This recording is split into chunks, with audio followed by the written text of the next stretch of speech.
আমার তো কোনো গ্যারান্টি নাই যেখান থেকে আমি সেফলি বাসায় যেতে পারবো। হত্যাযজ্ঞে যদি অপরাধী হয় অবশ্যই পানিশমেন্ট হওয়া উচিত। একটাও যদি হয় সেটাই যে অপরাধী তার পানিশমেন্ট হবে। সেটাই হাসান লোকিনু কি বলছে, ধরার কথা বলছে এবং পাশাপাশি আরেকটা বলছে অ্যারেস্ট করা হোক, একদিন রেখে ছাড়িয়ে দেওয়া হোক এবং কোনো প্রকার যাতে গুলি না চালানো হয় এবং সাউন্ড গ্রেনেড দিয়ে ভয় দেখানো হয়। বেসিক্যালি আজকে আসছি বীর মুক্তিযোদ্ধা এবং মুজিব বাহিনীর বা বিএলএফ যেটা বাংলাদেশ লিবারেশন ফোর্স, সেটার ওয়ান অফ দ্য ইনস্ট্রাক্টর জনাব হাসানুল্লাহ কিনুর পক্ষে তার বিরুদ্ধে যে মামলাটা ছিল সেটা চার্জশিট দিয়ে দেওয়া হয়েছে ২ নম্বর কোর্টে এবং ২ নম্বর কোর্ট সেটা অ্যাকসেপ্টও করছেন, কিন্তু এটা লিস্টে আগে থেকে ছিল ১ নম্বর কোর্টে।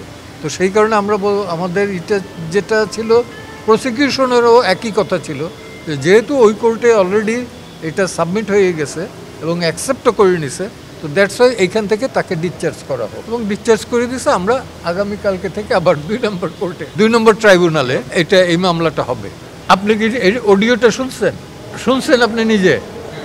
সেটাই হাসান লোকিনু কি বলছে, ধরার কথা বলছে এবং পাশাপাশি আরেকটা বলছে যে অ্যারেস্ট করা হোক, একদিন রেখে ছাড়িয়ে দেওয়া হোক এবং কোনো প্রকার যাতে গুলি না চালানো হয় এবং সাউন্ড গ্রেনেড দিয়ে ভয় দেখানো হয়। ইট ডাজ নট মিন যে এখানে কিলিংয়ে পার্টিসিপেট করার জন্য উনি ইনসিস্ট করছেন।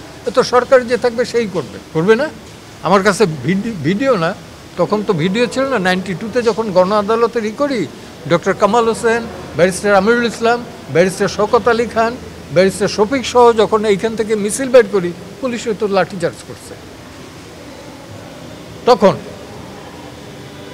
তখন তো আর ভিডিও অডিওর বিষয় ছিল না, কিন্তু ব্ল্যাক অ্যান্ড হোয়াইট ছবি আমার কাছে আছে এখনও। এখন কালের ক্ষমতায় যারা থাকে তারা টিকে থাকার জন্যে রাষ্ট্রযন্ত্রকে ব্যবহার করে, এটা দেখে আসছে এবং সারা পৃথিবীতেই তাই। হত্যাযজ্ঞে যদি অপরাধী হয় অবশ্যই পানিশমেন্ট হওয়া উচিত।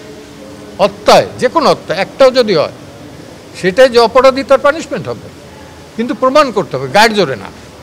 আর আমি ব্যক্তিগতভাবে হত্যা এবং মৃত্যুদণ্ডে দুইটার বিরুদ্ধে, যে কারণে কিন্তু আওয়ামী লীগ ক্ষমতায় থাকাকালীন একটা দিনের একটা মুহূর্তের জন্য আমি এই ট্রাইব্যুনালে পাঠাতে দিইনি, কোনো পক্ষেই না। কারণ একটা লোকের ফাঁসি দিবে রাইটলি ও রংলি, এই যে মেরে ফেলা, এইটার পক্ষপাতী আমি না, ব্যক্তিগতভাবে আমি না। মৃত্যুদণ্ডের সারা সভ্য দুনিয়ায় এটার বিরুদ্ধে। এখন আমেরিকার মতো অসভ্য বর্বর দেশে এটা চালু আছে। ঘাটতি তো এভরিহোয়ার আছে, এভরিহোয়ার ইন বাংলাদেশ। আমার তো কোনো গ্যারান্টি নাই যেখান থেকে আমি সেফলি বাসায় যেতে পারবো, বাসায় ঘুমাইতে পারবো, এই গ্যারান্টিটা নাই। একটা এক্সাম্পল দিই, গত মাসের 28 তারিখ প্রজন্ম মঞ্চ 71 থেকে আমি একটা গোল টেবিল বৈঠক ডাকছিলাম। ইস্যু কি? ইস্যু ছিল মুক্তিযুদ্ধের, মহান 71-এর মুক্তিযুদ্ধের যাতে কোনো রকম মর্যাদাহানি না হয় এবং 72-এর সংবিধানের সংরক্ষণ যাতে করা যায়, এইটা নিয়ে আলোচনা। এবং যারা ছিল অধিকাংশ ছিল অ্যাবাভ 70 এইজের। সেইখান থেকে মধ্যে 2-3 জন ছিল, মঞ্জুরুল আলম পান্না, কার্জন, এই 2 জন ছিল বোধহয় ইয়াং, তাও অ্যাবাভ 60। মব করা হইলো যারা অ্যাটাক করলো, মব করলো, তাদের কারোর বিরুদ্ধে কোনো মামলা হইলো না। মামলা হইলো গিয়ে যারা ভিকটিম তাদের বিরুদ্ধে।